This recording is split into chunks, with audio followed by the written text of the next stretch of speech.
Ya, terima kasih Dimas ya. Salam kenal semuanya. Saya akan share screen untuk presentasinya.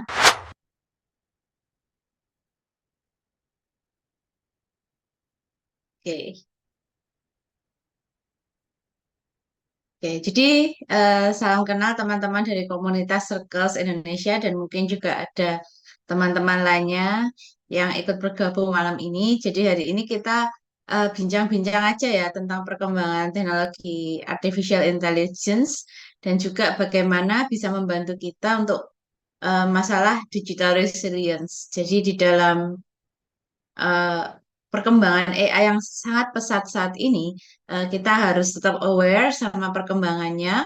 Kemudian kita juga harus menanggapinya dengan positif, tapi ya sebagai sebuah kemajuan teknologi tentunya juga ada hal-hal yang harus kita cermati supaya teknologi ini bisa mendukung kita dalam pekerjaan apapun bidang kita.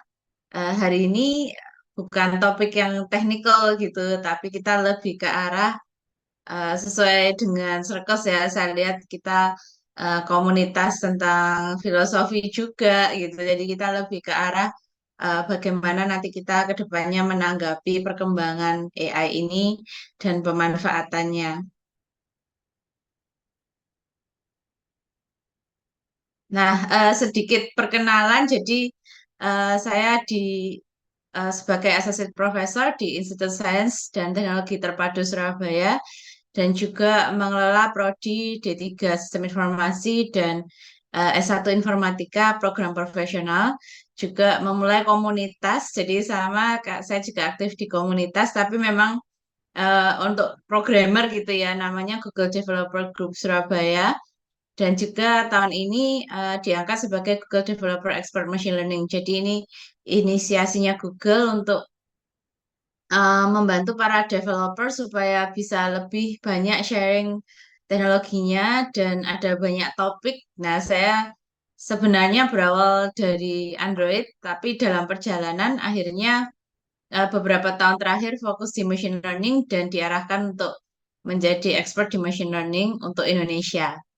Kemudian juga champion innovator untuk AIML, pemanfaatan AIML gitu ya dalam aplikasi, jadi applied AI ke dalam aplikasi mobile, terus juga ke cloud. Dan ya kebanyakan sudah 10 tahun lah bergerak di bidang pemrograman. Dan ini profile picture saya tentunya bukan ke foto studio, tapi dibantu AI untuk generate. Tapi presentasi selanjutnya ini lebih ke arah pengalaman sedikit ya. Jadi saya suka explore teknologi dan ini kalau Bapak Ibu ada yang di bidang programming tahu ini Bapak Linus Torvalds. Jadi ini Bapak pencipta dari operating system Linux dan juga saya berkesempatan untuk bertemu pada summit di Jepang saat itu. Kemudian ini pengalaman dari Google sendiri, jadi explore ke office-office Google untuk mendapat banyak wawasan. Jadi di office-office ini kita biasanya dapat office tour, sekaligus kita bisa membahas apa sih teknologi terbaru yang diangkat oleh Google di setiap negara. Dan juga kita dapat ini ya, bisa dibincang-bincang dengan para programmer sesuai topik yang kita kembangkan.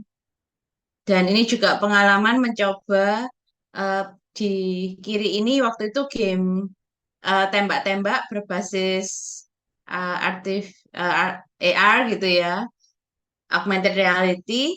Kemudian yang di sebelah kanan itu mencoba self-driving car-nya Google pada tahun 2015 masih mulai awal diuji coba dan ya karena saya sendiri juga belum pernah naik sebelumnya. Jadi waktu berpose foto ini ada kesalahan. Mestinya nggak di kursi penumpang ya.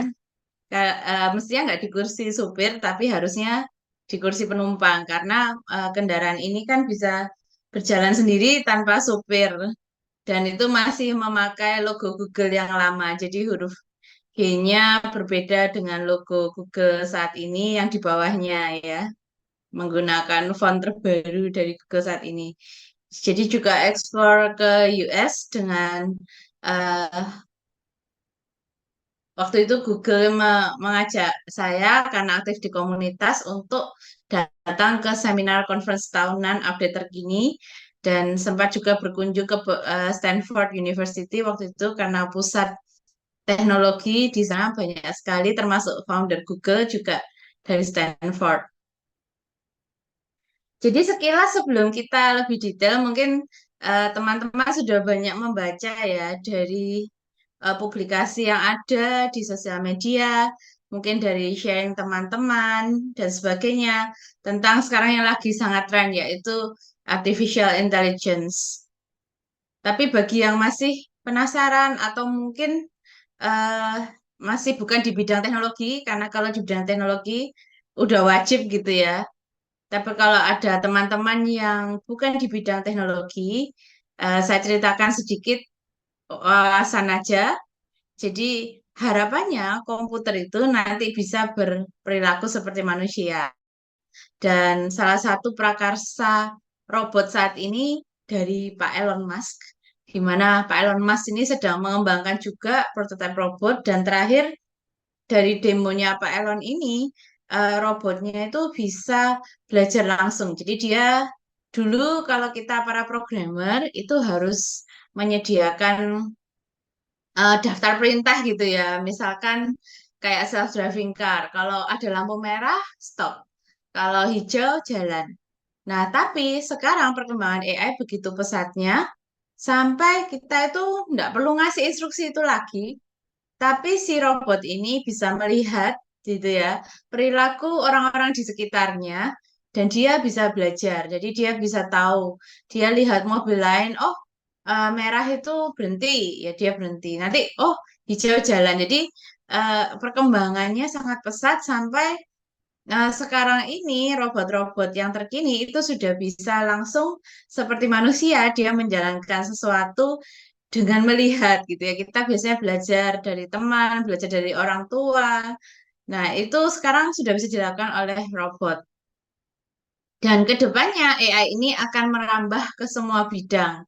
Jadi yang tentunya memang pertama kaget ya salah satunya bidang programming karena dulu butuh keahlian khusus untuk bisa membuat program atau aplikasi yang baik.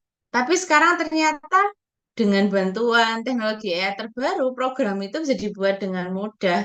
Jadi kadang ada keraguan, apakah programmer akan punah? Nah, nanti bisa kita diskusikan selanjutnya. Tapi yang pasti sudah ada berbagai bidang yang menggunakan AI. Kesehatan yang mendiagnosa penyakit dan harapannya bisa lebih akurat ya. Termasuk juga menciptakan obat-obatan. Jadi zaman dulu mungkin untuk menciptakan obat itu kita harus ada kelinci percobaan, ada hewan-hewan yang dicobain obat ini sukses enggak obat itu.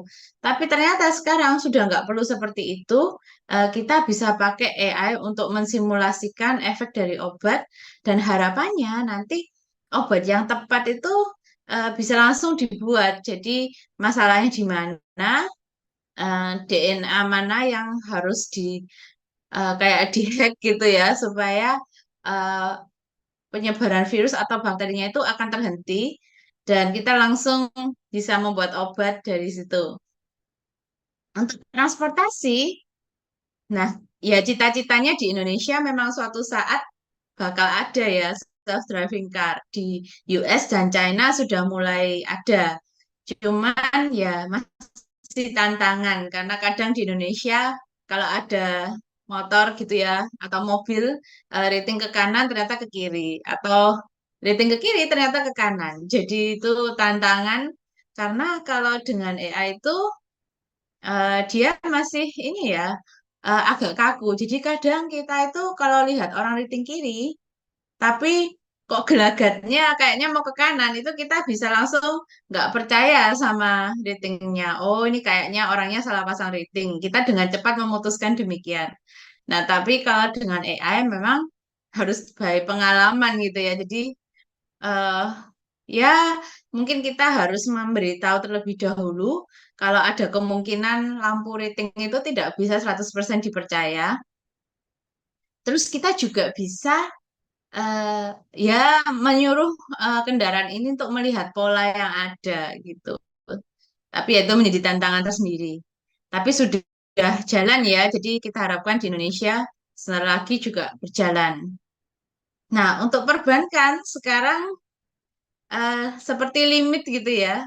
Kalau Bapak Ibu ada mengaktifkan, teman-teman ada mengaktifkan pay later, tiba-tiba limit itu bisa naik-naik sendiri tanpa pengajuan. Beda zaman dahulu, kalau kita pakai kartu kredit harus telepon ke bank, minta tolong mau dinaikkan limitnya. Terus, oh nunggu seminggu akan diperiksa kesehatan rekening, kesehatan transaksi, alur pembayaran apakah on time. Nah, zaman dulu itu harus melalui proses ini ya, kayak pengecekan dan sebagainya. Tapi ternyata sekarang sudah pakai AI. Jadi langsung aja bisa terdeteksi kalau ada pengajuan cepat gitu ya penanganannya. Langsung aja cepat-cepat diputuskan. Bahkan ada rekomendasi. Jadi tiba-tiba tanpa kita minta limitnya naik. Ya, itu ada tanda-tanda bahwa semuanya sudah otomatisasi. Termasuk kecurigaan bahwa ini akan ada fraud, ada penipuan. Nah, itu juga bisa. Nah, pendidikan ini juga yang terkena ini ya dampak besar dengan AI. Karena kadang anak-anak itu kalau butuh tahu sesuatu mereka harus les, menunggu guru lesnya datang. Tanya sesuatu mungkin tunggu les lagi gitu ya. Tapi sekarang kita sudah bisa melempar soal, gambar soal itu langsung aja kita lempar dan nanti si AI ini bisa langsung menjawab beserta penjelasannya. Bahkan kalau mau latihan soal biasanya kan kita belajar dulu caranya, terus nanti ada varian-varian soal. Nah, kita bisa langsung minta sama AI buatkan varian-varian lain yang mirip untuk latihan kita sendiri. Jadi, ke depan mungkin edukasi tidak akan sama seperti sekarang. Jadi, siswa bisa belajar, bisa langsung online gitu, dan mungkin banyak hal yang dulunya harus dikerjakan manual, sekarang sudah bisa pakai AI. Jadi belajarnya itu nggak sama seperti dulu. Pasti ada perubahan-perubahan di mana yang penting itu menganalisa kasus, menemukan cara yang tepat. Tapi untuk solving hal-hal simple itu sudah bisa pakai AI semua. Dan yang menarik juga adalah pembelajaran yang personalized. Jadi zaman dulu semua harus bisa menguasai sesuatu. Padahal sekarang pendidikan itu sudah ke arah bakatmu di mana. Nah, kalau sudah ada bakat tertentu, itulah yang bisa dipelajari, yang dikembangkan. Jadi menjadi ahli di bidang yang kita memang berbakat di sana. Ya, contohnya saya, misalkan di Google Expert itu ada Android, ada machine learning, ada web, ada Firebase, ada banyak sekali gitu ya kategorinya. Tapi yang dipupuk, yang dikembangkan itu ada satu bidang yang memang paling cocok di sana. Dan ini akan ke depan anak-anak kita bisa lebih sesuai lagi. Jadi kalau nggak senang matematika ya nggak dipaksa untuk menghitung matematika yang kompleks seperti itu. Produksi, nah produksi ini eh, kadang kita salah tebak ya, kita pesan atau menyiapkan pabrik itu untuk menghasilkan item yang ternyata kurang populer, tapi kita kadung produksi banyak-banyak sampai harus diobral, jadikan tester kayak gitu. Terus kadang salah, jadi misalnya di masa-masa yang contoh minuman hangat misalnya, contoh sederhananya. Kalau suhu saat ini tuh sangat panas gitu ya. Dan kalau misalnya kita produsen, lalu kita memproduksi makanan-makanan yang cocok untuk musim dingin di kala musim panas gitu. Nah, itu akan menjadi penjualannya tidak bisa tinggi. Nah, itu berarti oh waktu musimnya dingin produksi barang X. Kalau musim panas, produksi barang Y. Atau juga bisa masalah produksi barang yang musiman. Jadi bulan-bulan tertentu ada produk yang populer, bulan lainnya nanti bisa beda, jadi sesuai tren. Kemudian untuk mesin juga ya, jadi kapasitas mesin yang besar yang mana, kapasitas mesin yang kecil yang mana. Ini mesin sudah mau kayak waktunya dia sudah tidak efektif untuk produksi harus diservis. Nah, zaman dulu mesinnya sudah kadung nggak bisa dipakai. Waktu kita terpaksa servis dan karena sudah tidak bisa dipakai, akhirnya kita batal produksi. Misalnya produksinya terganggu dari 3 mesin, sisa 2 mesin, yang satu ini nunggu servis. Belum lagi spare partnya ini lama misalnya. Kita telepon ke supplier atau produsen atau vendor, terus ini ada kendala. Oh iya, tunggu 3 bulan ya, spare partnya baru datang. Nah, itu berapa banyak kerugiannya. Tapi dengan AI sekarang kita bisa memprediksi sebentar lagi, misalkan seminggu lagi atau sebulan lagi bakal ada kendala produksi dan kita bisa tangani sebelumnya. Dan yang terakhir entertainment ya. Nah, entertainment ini benar-benar personalized. Yang pasti katanya Gen Z itu sekarang nggak bisa menunggu.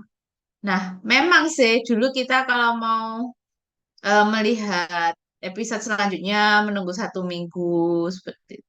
Tapi sekarang dunia entertainment itu benar-benar video on demand.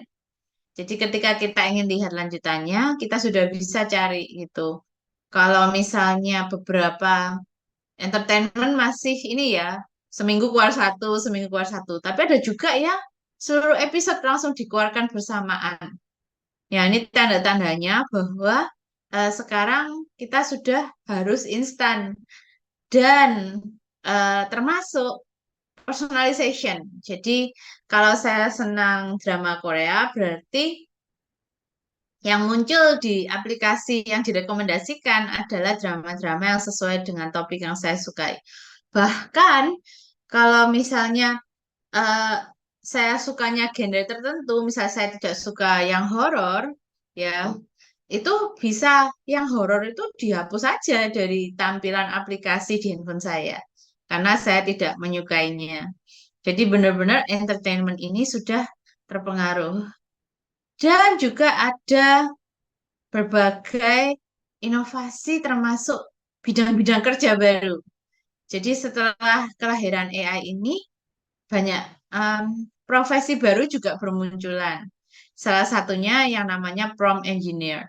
Jadi kita itu bisa menjadi spesialis untuk membantu orang menggunakan AI. Misalnya dia pengen gambar apa, dia pengen konten apa. Nah, kita bisa arahkan dengan seperti Bard ini untuk menghasilkan yang dia butuhkan. Nah, terkadang kalau kita belum kenalan dengan chatbot AI yang saat ini populer, itu kadang kita nggak tahu kita harus masukkan kata kunci apa. Atau bahkan kita nggak tahu kalau bisa. Jadi kita nggak tahu kalau chatbot AI itu misalnya bisa menjawab soal matematika yang di foto. Jadi cukup di foto saja langsung jawabannya keluar. Nah, kalau kita nggak tahu, ya sayang gitu ya. Ada sebuah kemampuan yang bisa kita gunakan. Nah, sedikit sharing, misalkan nih Grammarly. Nah, kalau kita menulis sesuatu, terkadang kalimatnya banyak salah di grammarnya. Nah, hal ini bikin kita harus latihan bahasa Inggris terus. Atau kadang menghalangi kita untuk berkreasi. Jadi kita punya ide, sebenarnya kita bisa tuliskan ide itu online, tapi kita batal karena kita masih ragu-ragu dengan gaya tulis kita. Nah, misalnya dalam bahasa Inggris ada banyak eh, blogpreneur gitu ya. Jadi sebenarnya menjadi content creator lewat blog, lewat artikel online itu juga bisa menjadi pendapatan. Jadi saya juga ada kenalan yang dosen juga di kampus dan dia memperoleh revenue pendapatan part-time jobnya itu menulis konten online. Nah, dengan tool-tool AI, penulisan konten tuh benar-benar menjadi mudah dan juga nggak usah khawatir masalah grammarnya salah, kurang menarik, karena kita bisa pakai bantuan AI untuk menciptakan tulisan yang menarik yang sesuai dengan tren saat ini. Nah, ini contohnya ya. Terus untuk desain, nah desain ini memang butuh bakat ya, misalkan font yang cocok gitu ya. Dan sekarang sih banyak tutorial online yang bisa kita pelajari, misalnya background desain ini cocoknya dengan tulisan ini. Ini saya sedang mendesain untuk anak-anak atau orang dewasa. Ini saya sedang mendesain event apa ya yang mau saya promosikan atau tulisan apa. Nah, itu semua sebenarnya ada panduannya yang harus dipelajari. Misalnya untuk anak-anak warna-warni yang cocok warna orange misalnya yang dipakai di berbagai produk makanan ringan anak-anak. Nah, hal-hal itu kita bisa pelajari. Namun, kalau kita pengen segera membuat konten, tapi kita tidak sempat untuk belajar pewarnaan dan sebagainya, nah, dengan berbagai tools saat ini seperti Canva, AI, kita bisa langsung memilih, kayak saya mau buat poster apa, poster ulang tahun, perayaan ulang tahun, berarti warna-warni ceria, poster event. Nah, eventnya jenis apa? Event musik berarti akan banyak desain note-note misalnya. Terus fontnya untuk sebuah dokumen atau poster event resmi, fontnya akan kaku, sans atau sans serif gitu. Nah, itu sesuatu yang tadinya kita perlu pelajari. Tapi sekarang cukuplah kita pakai Canva AI, kita pilih topik. Jadi saya mau buat poster untuk apa, nanti sudah langsung keluar template-nya. Dan dengan AI, kadang kita khawatir loh, kalau pakai template, nanti desain kita kelihatan pasaran ya. Satu orang dengan orang lainnya itu desainnya sama aja terus. Nah, dengan AI, kreativitas itu bisa sangat berkembang. Jadi, ya tentunya sebenarnya ini jadi perdebatan karena kreativitas desain itu diperoleh dari sebenarnya kumpulan desain yang ada online. Jadi kumpulan desain yang sudah ada sebelumnya, gambar-gambar yang sudah ada sebelumnya. Yang lagi tren sekarang kan semua didisnikan ya. Bahkan ada gambar-gambar itu kota Surabaya, Suramadu dibuat model Disney. Terus setiap kota di Indonesia ada membuat kayak Disney-nya. Jadi desain seperti itu sebenarnya awal mulanya ya karena si AI ini mendapat kumpulan gambar Disney, mungkin sampai puluhan juta gambar Disney. Nah, dari puluhan juta gambar Disney ini dia jadi tahu polanya secara desainnya. Nah, dari situ dia bisa membuat desain yang baru sesuai permintaan kita. Nah, ini contoh Canva. Ketika gambar itu kita punya foto, dia gambarnya tripod gitu. Lalu kita pengen ganti dengan bunga. Nah, ini semuanya bisa dimungkinkan. Termasuk asisten. Jadi mungkin ketika pekerjaan kita begitu padatnya, kita tidak bisa membagi tugas atau waktu, atau kita menghandle project di sebuah perusahaan. Nah, kalau memang perusahaan kita belum pakai, mungkin bisa segera memakai. Karena sekarang juga untuk pembagian tugas dan manajemen pekerjaan, kita bisa pakai AI Powered Project Management Tool. Jadi contoh yang saya tunjukkan saat ini Trello, kita bisa eh, menggunakannya sebagai asisten. Jadi sebenarnya tugas sekretaris itu juga sebenarnya bisa digantikan oleh AI karena biasanya tugasnya kan mengingatkan, membantu bikin janji, mereminder deadline. Nah, semua ini juga bisa pakai tool AI. Dan yang menariknya, tool AI ini tiba-tiba kita jam berapapun kita butuh mengingat ada tugas apa. Nah, kalau orang itu kan ada jam tidur, jadi ketika sekretaris tidur ya kita tidak bisa bertanya ke dia, besok saya ada meeting apa. Tapi dengan tool AI, kapanpun saja kita bisa menanyakan, saya ada target apa, saya ada deadline apa, besok ada plan apa. Sebaiknya mengerjakan task yang mana dulu. Nah, itu semua bisa terbantukan.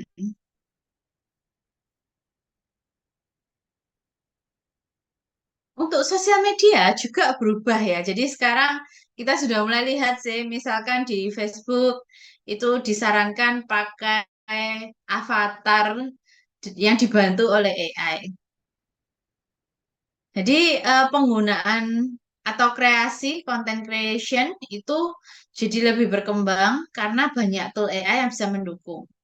Misalkan bisa coba musik LM punyanya Google yang terakhir di AI Studio. Itu kita tinggal tulis, saya butuh musik untuk apa? Musik untuk mood seperti apa? Untuk event apa? Tinggal didefinisikan aja dan langsung keluar musiknya. Jadi konten di sosmed akan lebih bervariasi dan lebih menarik. Nah, ini coba saya share juga sebuah video singkat yang saya buat dengan tim eh, mahasiswa bersama-sama. Kita kembangkan untuk sebuah video yang benar-benar berbasis AI.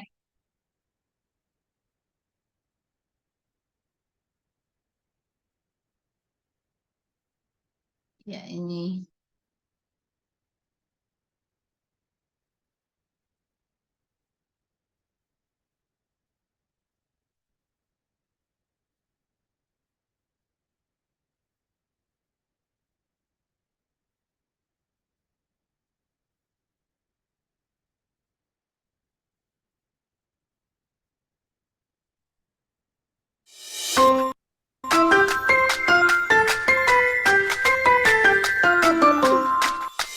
Jejak Kebaikan.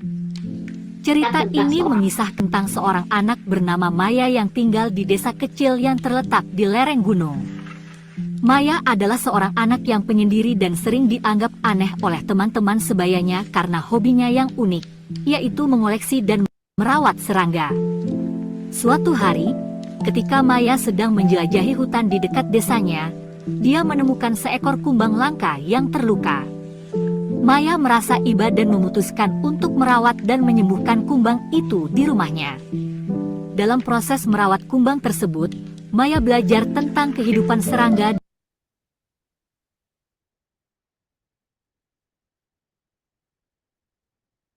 Sebentar, kayaknya terputus sedikit.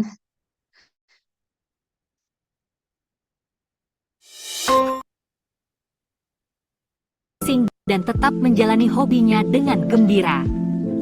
Suatu hari, desa mereka dihadapkan pada masalah serius. Tanah desa mengalami kerusakan akibat ulah penebang hutan ilegal. Air sungai menjadi kotor, pepohonan yang dulu rindang mulai gundul, dan kehidupan hewan-hewan pun terancam. Maya yang prihatin dengan kondisi itu memutuskan untuk bertindak. Dengan pengetahuannya tentang serangga dan konservasi, Maya memimpin sebuah kampanye kecil untuk mengajak teman-temannya dan penduduk desa lainnya dalam menjaga lingkungan dan memperbaiki kerusakan yang terjadi. Awalnya, banyak yang meragukan usaha Maya. Namun, Maya tidak patah semangat dan terus berjuang.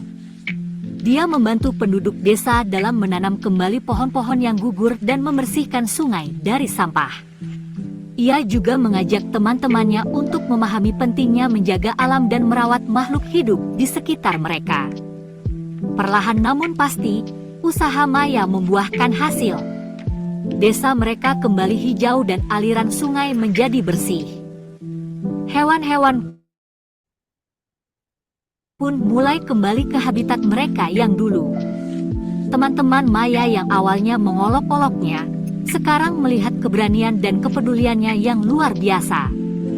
Kisah Maya yang menginspirasi ini menunjukkan bahwa tidak peduli seberapa aneh atau berbeda kita, setiap orang memiliki potensi untuk melakukan kebaikan. Pesan moral dari cerita ini adalah pentingnya menjaga lingkungan alam dan kehidupan di sekitar kita, serta bahwa tindakan kecil kebaikan dapat memberikan Ya, dampak yang ini besar bagi sedikit dunia. kisah yang dibuat oleh AI. Jadi, eh, kita mulai dengan gambarnya. Jadi gambarnya di kanan bawah itu sebenarnya dari foto saya. saya masukkan ke AI untuk dibuat versi kartunnya gitu ya. Jadi dari foto saya dan dia berusaha mengambil ciri khas dari struktur wajah tapi dianimkan. Yang kedua, ceritanya. Nah, ceritanya ini saya ambilkan dari chat juga. Jadi pakai teknologi AI juga dan ceritanya ini saya minta. Jadi saya misalnya bilang saya mau bikin cerita tentang kebaikan gitu ya. Jadi tentang bagaimana ada seorang anak dan bagaimana ada jejak kebaikan di dalam perjalanannya. Dan juga dari cerita ini dia dengan tool chat AI gitu ya bisa dibuatkan gambarnya. Dan memang ini karena saya post sudah cukup lama, karakter Mayanya ini memang ada kelemahan saat itu wajahnya ini bisa berubah-ubah gitu ya. Jadi dari adegan satu ke adegan lainnya, memang si wajahnya Maya ini tidak bisa persis. Namun dari berbagai adegan cerita yang saya dapatkan dari chat AI, eh, adegan ini saya buatkan gambarnya. Nah, dibuatkan gambarnya masing-masing. Setelah itu saya juga masukkan sound background musiknya yang kita bisa generate dengan musik, misalkan musik LM atau teknologi AI yang di AI Kitchen-nya Google, itu kita juga bisa generate musik dan juga gambar-gambar ini nanti saya combine dengan tool pemrograman. Ya, sekarang sih masih standar ya, zoom in, zoom out. Tapi ke depannya pasti bisa ganti angle gitu ya. Jadi semakin lama teknologi ini semakin menunjukkan kreativitas yang memang mulai bisa diciptakan oleh si AI. Tapi sumber kreativitasnya sebenarnya ya dari gambar-gambar sebelumnya yang sudah ada tentang kartun-kartun itu. Nah, yang terakhir saat ini ada video Pak Presiden kita yang bisa bicara dalam Mandarin. Nah, saya juga sedang mengenerate prototipe untuk itu, di mana kita ini memang bisa memasukkan suara kita, terus kita bisa berbagai bahasa. Jadi bahasa apapun bisa kita sampaikan dan lumayan ya, ada gerakan wajahnya, gerakan mulutnya yang mirip dengan kata-kata yang diucapkan. Nah, ini contoh lainnya. Jadi kita menggunakan tool AI dan bisa menggambar komik seperti ini. Misalkan di sini saya minta jokes tentang Bart yang merupakan chatbot AI saat ini. Terus jokesnya dikarang oleh AI dan jokesnya kenapa kok AI Bart ini tidak mau menyanyi? Nah, kalau di dunia teknologi ya karena silent mode kayak gitu ya. Jadi kalau lagi silent ya AI Bart nggak mau nyanyi. Kalau sudah lagi nggak mode silent, kita minta chatbot AI-nya untuk menyanyi, dia akan bisa memutarkan lagu atau menyanyi seperti itu ya. Ini 100% guyonnya chat AI. Jadi entah jayus atau tidak, atau kadang dibilang guyonan om-om gitu ya. Tapi mungkin bisa terjadi ini bercandaan om-om. Kenapa? Karena ya dia mempunyai data yang sangat besar dari si chat AI ini, tapi kan datanya data dari sekarang dan masa lalu. Jadi mungkin konten-konten yang dari Gen Z ini nggak sebanyak konten-konten yang dari generasi milenial. Ya, jadi mungkin entah kalau guyonannya kurang menarik untuk anak-anak muda, ya itu bisa terjadi. Jadi salah satu chatbot yang sekarang menarik, yang free gitu ya, itu berbasis Bard. Jadi kita bisa membuat teks, minta dibuatkan. Kadang reply email itu butuh sekretaris tadi, tapi dengan Bard ini langsung aja kita minta balaskan email ini dengan kata-kata ini. Singkat aja instruksinya. Nanti Bard-nya bisa membuat basa-basinya, jadi bisa membuat jadi panjang gitu ya reply-nya. Bisa translate language. Ya, kita sudah tahu juga banyak video saat ini yang Tiba-tiba bahasa Jerman pun lancar gitu. Bisa menjawab pertanyaan. Jadi misalkan anak kita belajar, terus dia kesulitan, kita bisa nih tanyakan. Jadi nggak usah pusing gitu ya mencari solusi, langsung aja gambar soalnya itu diupload dan nanti bisa dicarikan dan dijelaskan jawabannya. Dan juga berbagai kreativitas seperti tadi yang saya tunjukkan.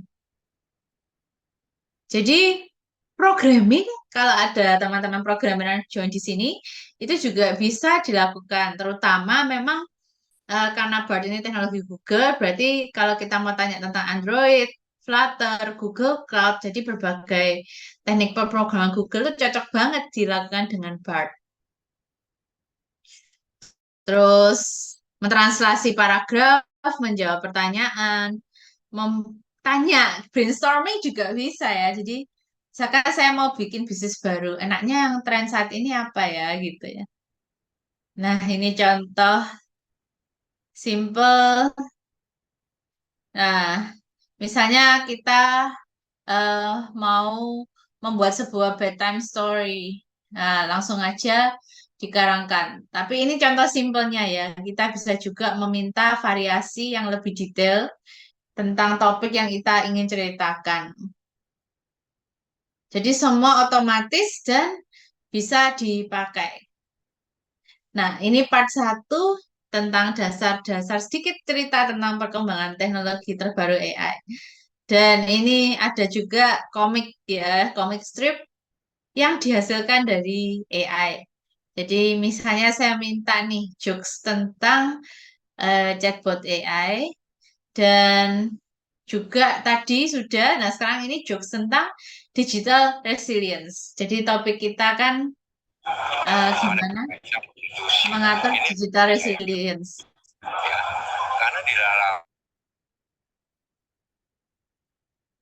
Oke, jadi misalnya nih zaman dulu kita menghadapi kendala dalam pemrograman, kita harus search-search, kita harus mungkin ngopi, dan bahkan mungkin sampai harus cari ini di buku-buku sumber sampai kita dapat solusi. Nah, ini centang akhirnya sudah dapat solusinya setelah perenungan, pencarian, usaha keras gitu.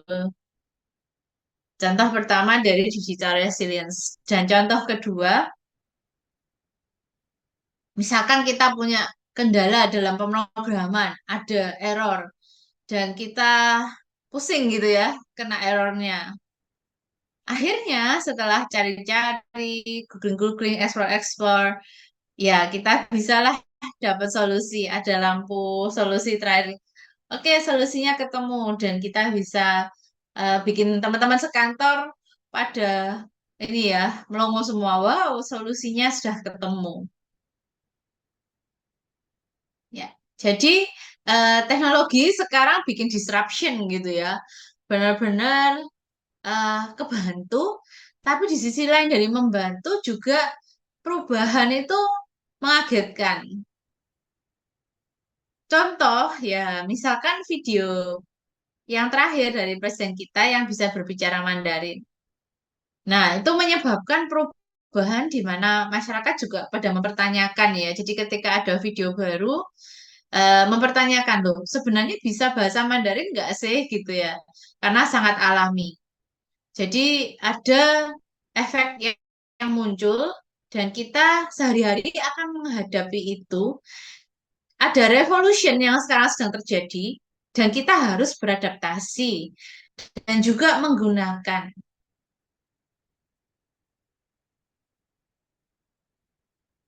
Jadi karena teknologi ini tiba-tiba berkembang pesat, terutama waktu pandemi juga ya, tiba-tiba semua orang jadi lebih aware dengan teknologi. Tiba-tiba meeting itu bisa online semua, jadi nggak perlu ketemu orang. Zaman dulu meeting sampai harus ada biaya transport dari luar kota. Dan meeting online tuh masih diragukan kemudahannya. Karena mungkin zaman dulu meeting online hanya bisa lihat-lihat wajah, belum ada share screen seperti kita sekarang gitu ya. Dan ya kita harus tetap bertahan. Jadi eh, keberadaan teknologi itu harus kita adaptasi, tapi kita juga harus bertahan dan aware dengan berbagai hal yang mungkin bisa mendisrupt ke perkembangan teknologi ini. Dan dalam masalah hak cipta, itu juga pengaruh dan menjadi sebuah topik yang cukup eh, kayak ada gitu ya di mana-mana. Gimana tentang moralitas, gimana tentang konten ini. Ternyata konten itu dengan mudah dibuat, jadi bisa ada masalah etika gitu ya. Kita nggak membuat sendiri dibantu AI, tapi eh, kita akui sebagai karya kita. Jadi moralitas sangat penting di era saat ini, di mana inilah yang menjaga kita supaya kita tidak melanggar hal-hal yang buruk yang mungkin terjadi. Jadi ada juga eh, kekhawatiran ya, kalau teman-teman baca artikel-artikel ada konsorsium para pencipta AI sebenarnya, jadi para ahli-ahli yang mengembangkan AI ini, mereka sebenarnya bisa melihat potensi chatbot seperti sekarang ini. Tetapi selama ini diproteksi dalam perusahaan-perusahaan besar. Tujuannya supaya etika itu terjaga. Jadi digunakan dengan bertanggung jawab. Tapi ada beberapa komunitas yang tiba-tiba menyebarluaskan teknologi ini sehingga kita semua bisa menggunakan. Nah, ada sisi positif, namun ada sisi negatifnya. Jadi jangan lupa untuk mengkombinasikan kita belajar teknologi, tapi kita juga harus bisa menggunakannya dengan benar. Jadi digital resilience sendiri itu kita harus bisa menggunakan teknologi dengan baik, tapi kita juga beradaptasi dan harus survive. Jadi ya kalau rekan kita itu mendapat tugas bikin program dan dia bisa menyelesaikan dalam waktu 5 menit, terkadang dalam pikiran seseorang itu bisa aja muncul. Kalau saya bikin program itu sepenuhnya dari ide saya sendiri, berarti saya sudah membuktikan kemampuan saya. Kalau saya pakai teknologi chatbot itu kayak cheating, karena yang bikin program itu bukan saya sendiri. Nah, ini menjadi salah satu yang dipikirkan gitu ya.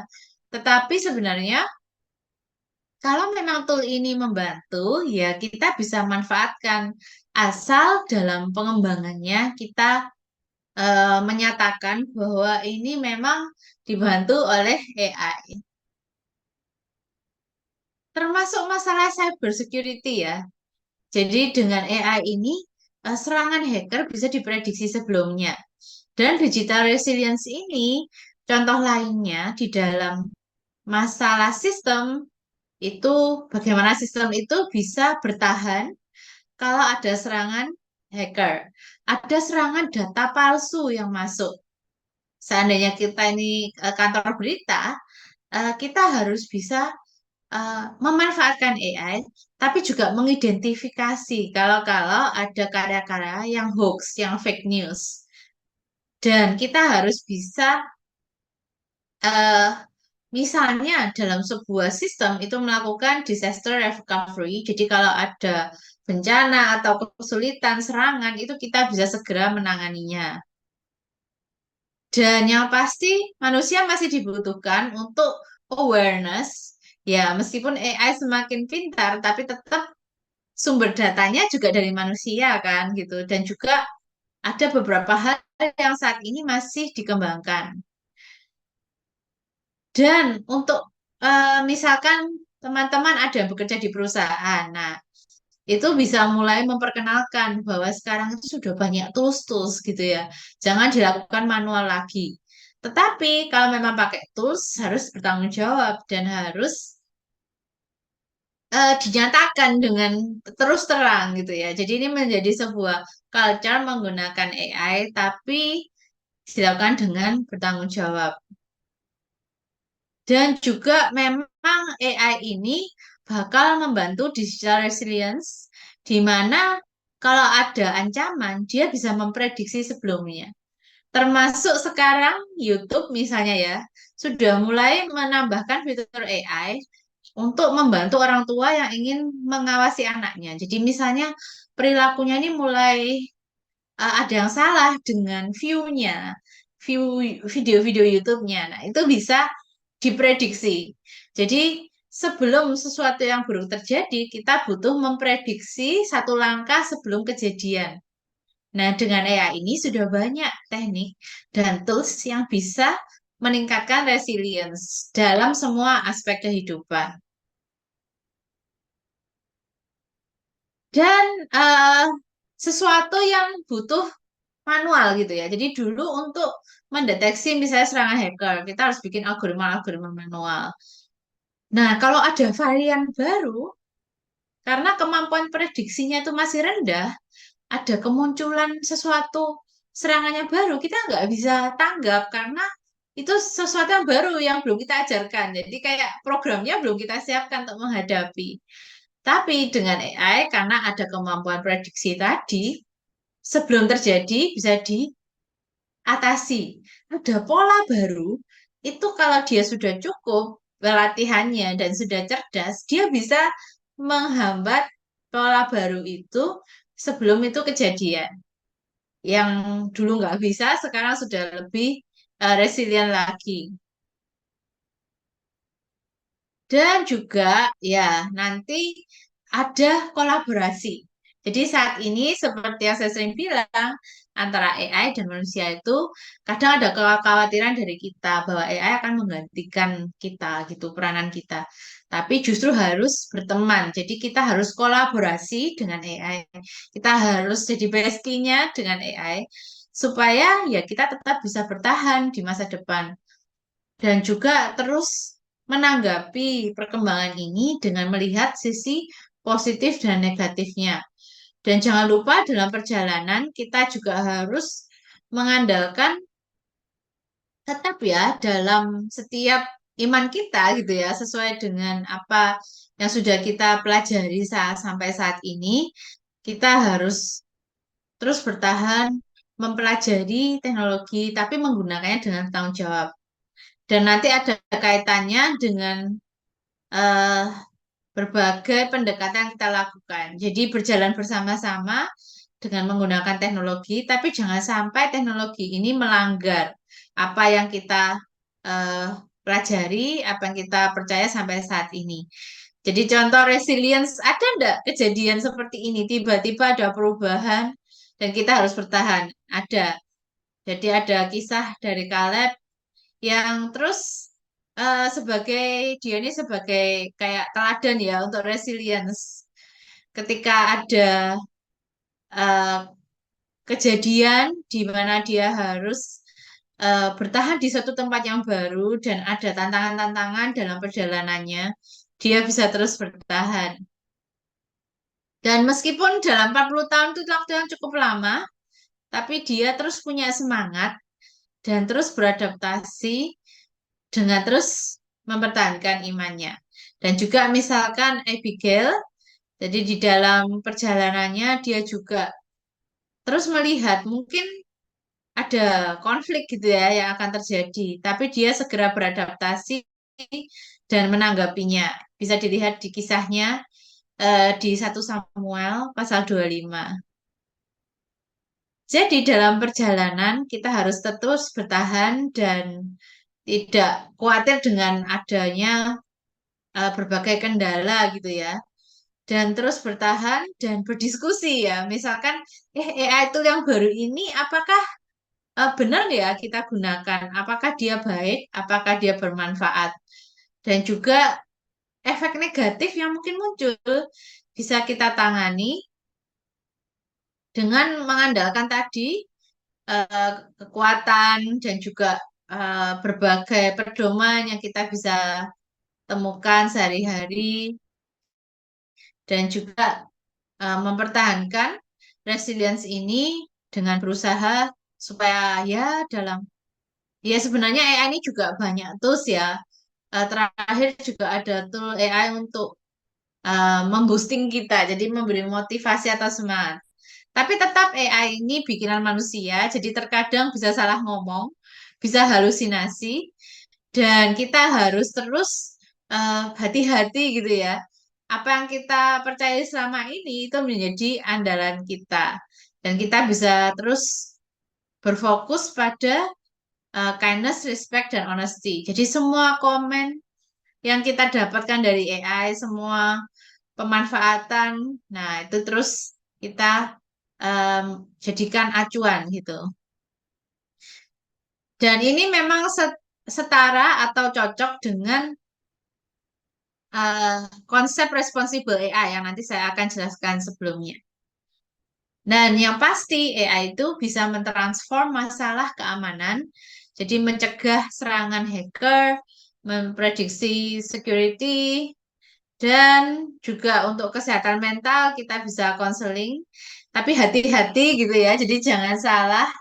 Jadi gunakan sumber yang terpercaya untuk bisa mengatasi masalah yang kita hadapi. Karena terkadang memang ketika ada kesulitan, kalau bercerita dengan orang lain, mungkin kita khawatir kesulitan itu akan tersebar luaskan gitu ya. Dan ya dengan virtual chatbot atau konseling ini biasanya kita bisa dapat kepercayaan. Jadi kita bisa percaya atau kita bisa nggak khawatir data kita disebarluaskan. Tapi nanti ada ya di slide selanjutnya tentang bagaimana kita terus hati-hati dan harus tetap beretika dalam menggunakan AI. Dan yang apa saja yang etis itu sebenarnya kita juga bisa tanyakan ke berbagai chatbot AI yang ada saat ini, yang tentunya dikembangkan oleh paling nggak perusahaan yang memang menerapkan responsible AI. Jadi di dalam AI etik itu harus sesuai dengan apa yang kita sudah pelajari dan tidak boleh menyesatkan kita gitu. Jadi harus sesuai dengan yang sudah kita pelajari dan sudah sesuai dengan hukum yang kita sudah ketahui ya. Harus kasih, harus adil gitu ya. Tidak boleh salah dalam penggunaan konten yang ada. Dan mungkin ada tantangan. Jadi misalnya gimana ya? Karena sebenarnya gini, dari AI itu kalau mendapatkan hasil belum tentu itu 100% valid. Karena ada yang namanya hallucination.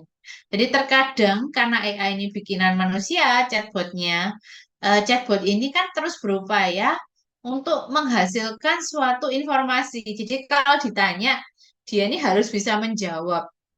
Kalau nggak bisa menjawab tuh kayak malu. Jadi sama kayak anak-anak. Kalau ditanya kadang anak itu ngawur daripada dia nggak bisa menjawab. Nah ini masalah karena memang ada juga kemungkinan AI chat ini menghasilkan suatu halusinasi atau informasi yang tidak benar. Jadi kita harus terus konfirmasi dan juga kalau sampai ada informasi yang tidak benar ya jangan langsung diikuti gitu ya.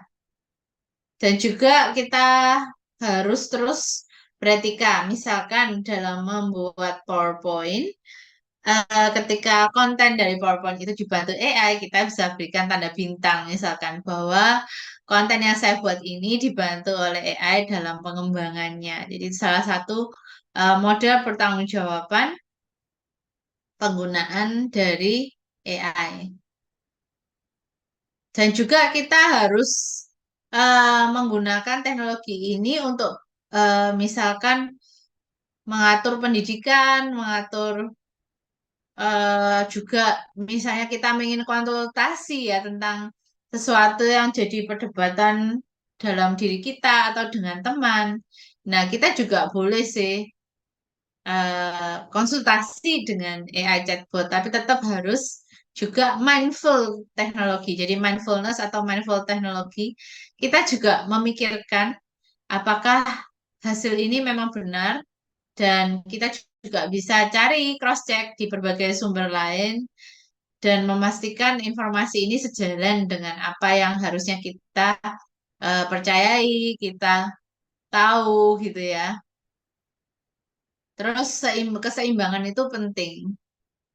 Jadi yang pasti penting untuk artificial intelligence ini berkombinasi dengan digital resilience.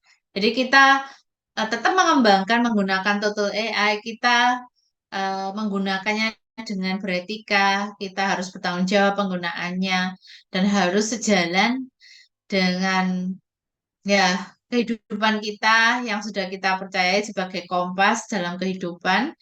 Tapi ya terus kita kombinasikan dan kita integrasikan supaya apa yang sudah kita ketahui ini tetap kita pertahankan dan kita menggunakan AI ini sebagai bantuan. Jadi tools saja untuk sebagai assistance dalam kehidupan kita, tapi tetap dasar-dasar yang sudah kita percayai, terus tanggung jawab dalam kehidupan itu juga kita jalankan tetap sesuai guideline Kompas itu tadi ya. Oke. Terima kasih untuk kesempatan dan waktunya. Saya kembalikan kepada moderator kita malam ini, Pak Dimas.